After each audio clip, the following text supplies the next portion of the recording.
Hello, welcome to another set of economic zoology.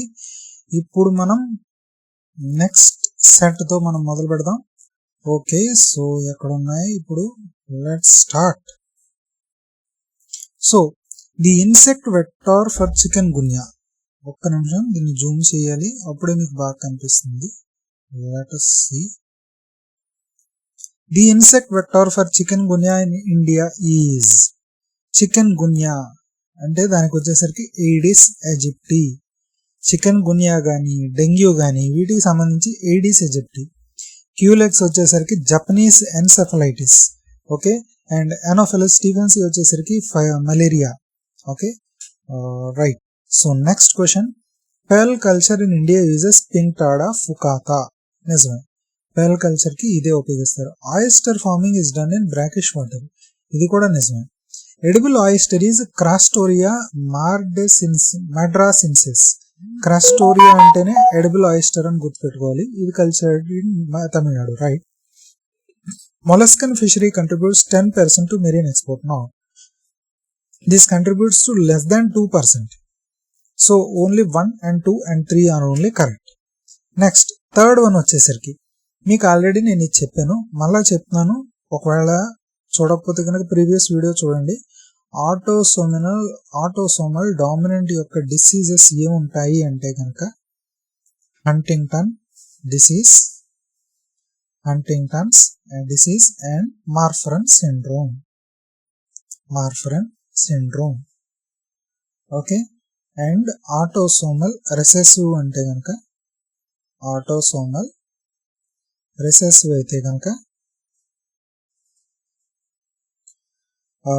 Sickle cell anaemia, Tay Sachs disease and cystic fibrosis. Okay, next X linked recessive అయితే కనుక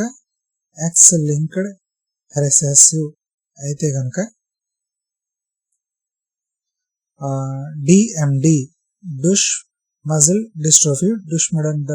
dystrophy and colour blindness and haemophilia.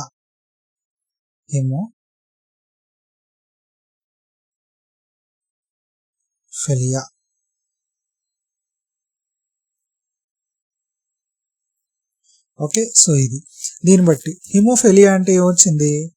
Haemophilia is the X linked recessive disorder. A is 2 and Huntington's disease అంటే autosomal dominant ఇది. So 1 and cystic fibrosis వచ్చేసరికి autosomal recessive. C3 and D Marfan syndrome కూడా autosomal dominant కింద వస్తుంది. 2131. కానీ ఇక్కడ చూస్తే కనుక C అనేది right option. So C is the right answer. Mitochondrial కింద రాదండి మార్ఫరన్ సిండ్రోమ్ అనేది. Okay, so 2131 is the right answer. Next one, centipede bite causes intense local pain but rarely fatal. నిజమే. Venom causes of serotonin, histamine and cytolysin. ఇది కూడా నిజమే. So both true and R explains A ఎందుకు అన్నది. Which is not a venomous snake of India? Banded krait, checkered keelback, pit viper, king ఓబ్రానా. దీంట్లో వచ్చేసరికి checkered కీల్ back.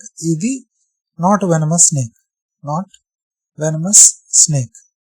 Krait ఉన్నా, viper అనే పదం ఉన్నా, కోబ్రా అనే పదం ఉన్నా, ఇవన్నీ కూడా most famous 4 famous snakes of India. దానికి వచ్చే లాస్ట్ తోకలు అవన్నీ కూడా.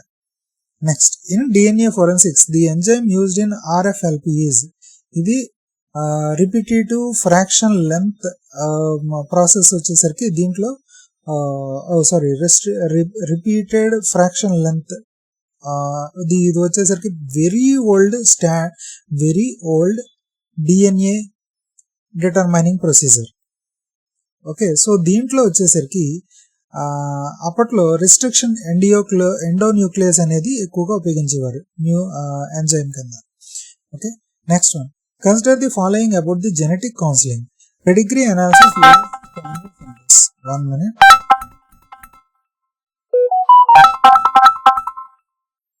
Sorry for the interruption. Let's continue. So the pedigree analysis uses standard symbols. Male కి ఏంటి ఫీమేల్ కి ఏంటి అన్నది సింబల్స్ అనేది స్టాండర్డ్ గా యూజ్ చేయడం జరుగుతూ ఉంటుంది. So let's see. Okay, so male కి వచ్చేసరికి స్క్వేర్ సింబల్ ఉపయోగిస్తూ ఉంటారు పెడిగ్రీ సింబల్స్ లోని, అండ్ ఫీమేల్ కి వచ్చేసరికి సర్కిల్ సింబల్స్ ఉపయోగిస్తూ ఉంటారు. So this is the part of the pedigree analysis. And carrier detection is possible in X-linked disorders via PCR. నిజమే.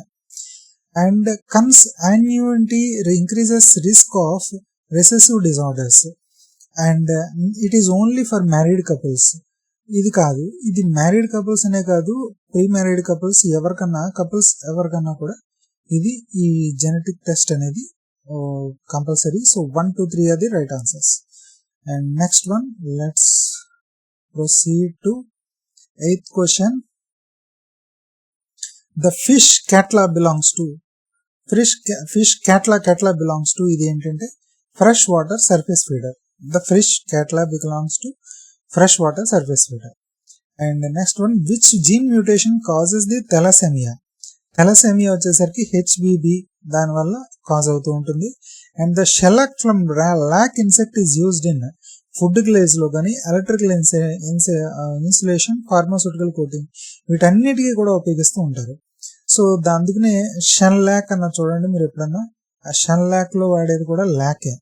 సో ఆ ల్యాక్ అనేది సర్ఫేస్ కి షైనింగ్ అనేది చేస్తూ ఉంటుంది. వాటర్ ఇంపెర్మిబిలిటీని కూడా కొంచెం పెంచడానికి దోహదపడుతూ ఉంటుంది. And life of the temper పెంచడానికి, లేకపోతే ఫుడ్ గ్లేజ్ వాటికి ఫుడ్ ప్రొడక్ట్స్ కి కొంచెం గ్లేజింగ్ షైన్ తెప్పించడానికి వాటికి అనేది ఉపయోగపడుతూ ఉంటుంది. అండ్ అలాగే కాకుండా ఇది పాత రోజుల్లో ఎలక్ట్రికల్ ఇన్సులేషన్ కి వాడేవారు, but no longer I think they are using electrical insulation. Maybe they are using in rare places, but ఇప్పుడైతే కనుక ఎలక్ట్రికల్ ఇన్సులేషన్ కి ఈ షెల్లాక్ అనేది అంతలా ఉపయోగించట్లేదు. ఓకే, సో ఎక్కడితో ఆపుదాం. నెక్స్ట్ సెట్ కి నెక్స్ట్ వీడియోలో ప్రొసీడ్ అవుదాం. And thank you. ఇప్పుడు కనుక సబ్స్క్రైబ్ అవ్వకపోతే నా ఛానల్ కి సబ్స్క్రైబ్ అవ్వండి. Thank you so much.